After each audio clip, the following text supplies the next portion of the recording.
श्री बसंत खंडेलवाल, मंच पर उपस्थित भारतीय जनता पार्टी महायुति गठबंधन से जुड़े हुए हमारे सभी पदाधिकारीगण और उपस्थित मूर्तिजापुर से जुड़े हुए सभी मेरे बहनों और भाइयों, 12 ज्योतिर्लिंगों में त्र्यंबकेश्वर, भीमाशंकर और कृष्णेश्वर जैसे 3 ज्योतिर्लिंग जिस पावन धरा पर अवस्थित हो, जिस पावन धरा को तुलजा भवानी के रूप में माता पार्वती की कृपा बरसती हो, पंढरपुर के विठ्ठल स्वामी के रूप में भगवान श्री कृष्ण जहां शोभायमान हो, कोल्हापुर में माता महालक्ष्मी का वास जिस पावन धरा पर हो और सिंगापुर में न्याय के देवता शनिदेव साक्षात मौजूद हो, उस पावन धरा पर विधर्मी कहां ठहरने वाले हैं। महाराष्ट्र की इस ऐसी पावन धरा को कोटि कोटि नमन करता हूं। बहन और भाइयों, इसीलिए तो हिंदवी स्वराज के संस्थापक छत्रपति शिवाजी महाराज ने हिंदू अस्मिता का परचम लहराने का कार्य किया। वो आज भी अटक से कटक तक, कश्मीर से कन्याकुमारी तक पूरे भारतवासियों के जज्बे को हमेशा गौरव के साथ ऊपर उठाता है। जिस धरा ने बाबा साहब भीमराव अंबेडकर स्वराज मेरा जन्मसिद्ध अधिकार है, इस उद्घोष को करने वाले बाल गंगाधर तिलक और वीर सावरकर जैसे महापुरुषों को जन्म दिया हो, उस पावन धरा को भी मैं कोटि कोटि नमन करता हूं। बहनों और भाइयों, महाराष्ट्र के अंदर विधानसभा का वर्तमान का चुनाव 2 महागठबंधनों के बीच में चल रहा है। एक और प्रधानमंत्री मोदी जी के नेतृत्व में एनडीए के सहयोगी भारतीय जनता पार्टी के नेतृत्व में महायुति गठबंधन के रूप में है, जो राष्ट्र की सुरक्षा के लिए, राष्ट्र की संप्रभुता के लिए, विकास के लिए, विरासत के लिए, गरीब कल्याणकारी योजनाओं के लिए कार्य कर रही है। एक भारत श्रेष्ठ भारत के लिए कार्य कर रही है, तो दूसरी तरफ राष्ट्रीय सुरक्षा के साथ खिलवाड़ करने वाले, राष्ट्र की संप्रभुता को दांव पे लगाने वाले, भ्रष्टाचार को बढ़ाने वाले, अराजकता और विधर्मियों को गले लगाने वाले, अपने राजनीतिक स्वार्थों के लिए आतंकवाद और नक्सलवाद को बढ़ाने वाली महाअघाड़ी गठबंधन, जिसको मैं महाअनाड़ी गठबंधन कहता हूं, यह भी आपके सामने है। बहनों और भाइयों, मैंने इसे महाअनाड़ी इसलिए कहा क्योंकि इनका राष्ट्र धर्म से कोई मतलब नहीं है। एक तरफ महायुति गठबंधन मोदी जी के नेतृत्व में कहता है कि तेरा वैभव अमर रहे, मां हम दिन 4 रहे न रहे, और दूसरी तरफ महाअघाड़ी गठबंधन के लोग कहते हैं कि मेरा वैभव अमर रहे मां, चाहे तुम रहो न रहो। और इसीलिए मैं आपसे सावधान करने के लिए आया हूं। कुछ उदाहरण आपके सामने याद करिए। बाबा साहब भीमराव अंबेडकर ने संविधान दिया। बाबा साहब भीमराव अंबेडकर को कांग्रेस ने अपमानित करके चुनाव हराया। बाबा साहब भीमराव अंबेडकर ने भारत का संविधान बनाया, लेकिन उनके न चाहने के बावजूद कांग्रेस ने धारा 370 संविधान के अंदर डाला।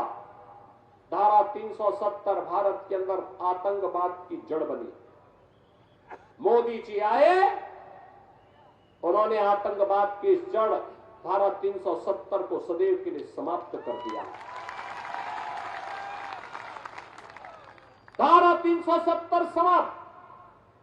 कांग्रेस सत्ता में थी।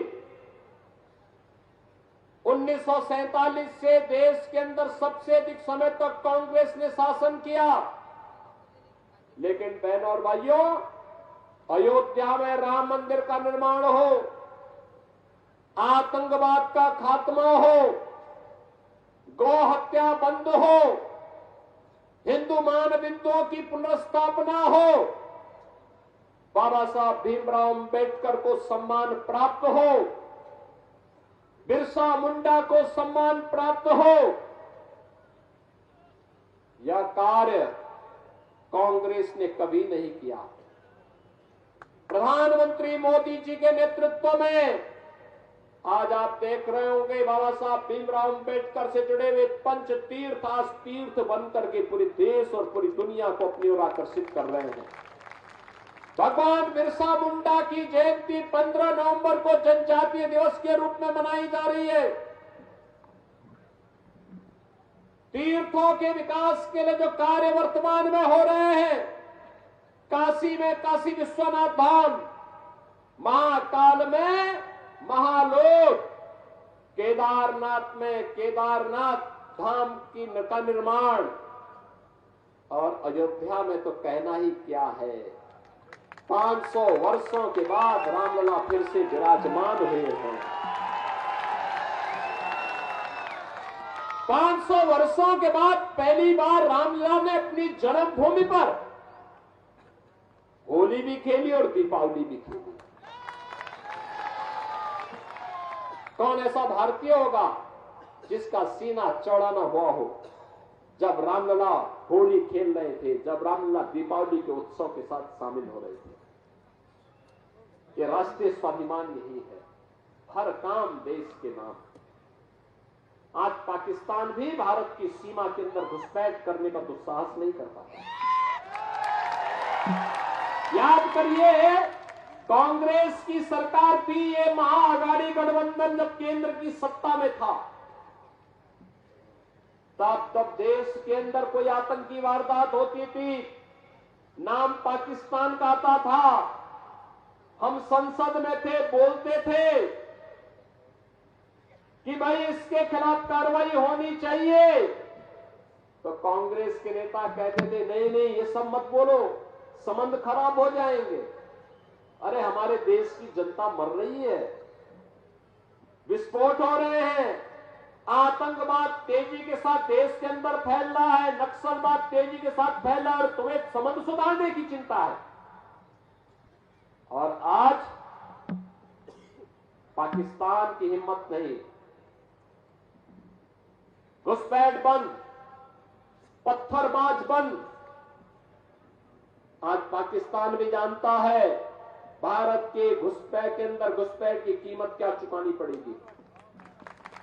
आज पाकिस्तान भी जानता है, पाकिस्तान प्रस्त भी जानते हैं कि रामनवमी के जुलूस पर पत्थर फेंकने की कीमत क्या चुकानी पड़ेगी। वह भी इस बात को जानता है कि हनुमान चालीसा का पाठ रोकने की कीमत क्या चुकानी पड़ेगी। और इसलिए बहनों और भाइयों, मैं आप सबसे कहने के लिए आया हूं, पाकिस्तान आज वैश्विक मंच पर रोता है कि हमें बचाओ, कहीं भारत हमला न कर ले। एयर स्ट्राइक और सर्जिकल स्ट्राइक कब है उसे है। आपने 3 दिन पहले सुना होगा, चीन की सेना पीछे हट रही है और भारत की सेना वहां मार्च कर रही है, फ्लैग मार्च कर रही है, गश्त कर रही है। ये ये है नया भारत। अपने देश की सुरक्षा भी करना जानता है, अपने नागरिकों को सुरक्षा प्रदान भी करना जानता है, अपने विरासत का सम्मान करना भी जानता है। इंफ्रास्ट्रक्चर के highway, railway, metro, IIT, IIM, AIIMS, one district one medical college, हर घर नल की योजना, यह भी बनाना जानता है। और गरीबों को 80 करोड़ गरीबों को फ्री में राशन देना भी जानता है। यह है मोदी जी के नेतृत्व में नया भारत। यह नया भारत इसलिए है क्योंकि 140 करोड़ लोग मोदी जी पर विश्वास करते हैं। और मैं इसीलिए कहता हूं, एक रहोगे तो नेक रहोगे, एक रहोगे तो नेक रहोगे। बटे थे, गुलाम इसलिए हुए थे क्योंकि जाति के नाम पर बटे थे, क्षेत्र के नाम पर बटे थे, भाषा के नाम पर बटे थे, तमाम बातों के आधार पर बटे थे। एक रहेंगे तो नेक रहेंगे, और जब बटे थे तो कटे थे। आज बटना नहीं है, एकजुट होकर के कार्य करना है, और एकजुट होकर के कार्य करके भारतीय जनता पार्टी के महायुति गठबंधन को फिर से महाराष्ट्र की सत्ता सौंप करके महाराष्ट्र के अंदर मोदी जी के नेतृत्व में भारत चल रहा है। महाराष्ट्र के अंदर एकनाथ शिंदे, देवेंद्र फडणवीस, अजित पवार, इनके नेतृत्व में जो महायुति गठबंधन महाराष्ट्र को फिर से छत्रपति शिवाजी महाराज के सपनों को साकार करने के लिए जिस कार्यक्रम को आगे बढ़ा रही है, इस अभियान के साथ हम सबको जुटना है। आप सभी से मैं अपील करने के लिए आया हूं।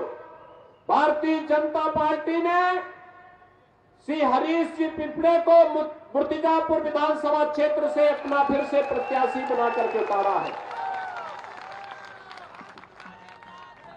बसंत खंडेलवाल को अकोला से और श्री प्रकाश वर्षा कले को अकोट से, इन सबको आपका आशीर्वाद प्राप्त होगा। देंगे आशीर्वाद? दोनों हाथ ला करके खड़ा करके मुझे बताओ, दोनों हाथ ला करके हरीश जी पिपले को वोट देंगे? भाजपा और महायुति गठबंधन को विजयी बना के भेजेंगे? भारी बहुमत से विजयी बना के भेजेंगे?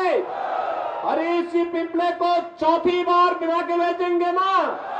इस बार चौका लगेगा, चौका लगाएंगे ना?